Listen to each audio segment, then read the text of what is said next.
Un défi foyer alimentation positive, ça consiste à accompagner des foyers, des familles dans le changement de leurs pratiques alimentaires. C'est un concept qui a été porté par le réseau de la FNAB, la Fédération nationale de l'agriculture biologique, depuis 2012. C'est un vrai accompagnement sur normalement une année.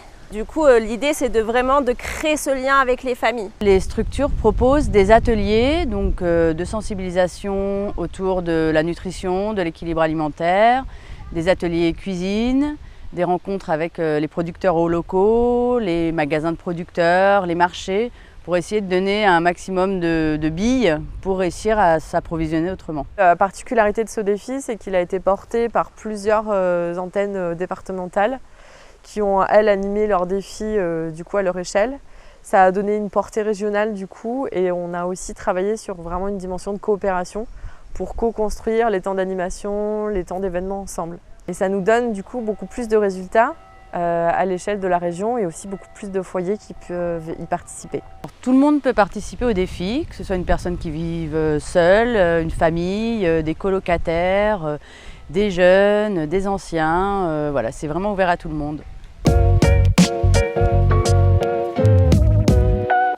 Nous, ce qui nous a motivés à participer à ce défi, c'est déjà de rencontrer d'autres personnes, voilà, et puis de pouvoir peut-être avoir des meilleures pratiques alimentaires, de découvrir aussi plus de producteurs locaux.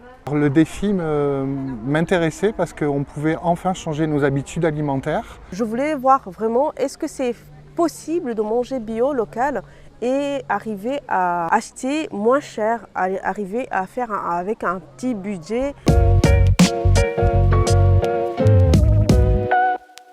Ce qu'on a changé, c'est que dans ce qu'on achète, on regarde beaucoup plus les étiquettes, la provenance.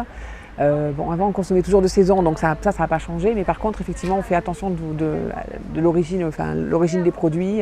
Et puis, on essaye de voir autour de nous plutôt que d'acheter dans les grandes surfaces. Ce qui a changé dans nos habitudes, c'est de manger plus les légumes de saison, les fruits de saison, et qui sont cultivés dans la région aussi, quoi. Ouais. Favoriser ça, en tout cas. Les petits marrons, par exemple, pour moi, c'était juste dans la soupe. Mais maintenant, je sais que je peux le faire autrement. Et ça me permet de faire goûter à mes enfants les légumes qu'ils n'aiment pas du tout.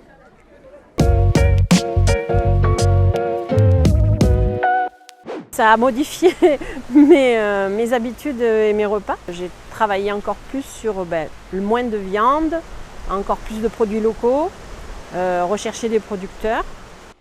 Ça m'a permis de revoir mon régime alimentaire et inclure plus de légumes que de viande.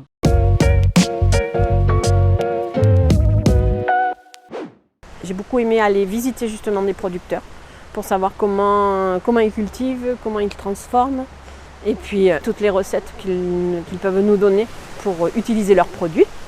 Ce qui a été super, c'est vraiment la diversité des ateliers. C'est-à-dire qu'on a partagé des moments en famille. Ce défi a apporté certainement au niveau, entre guillemets, de l'assiette, mais surtout beaucoup au niveau des contacts.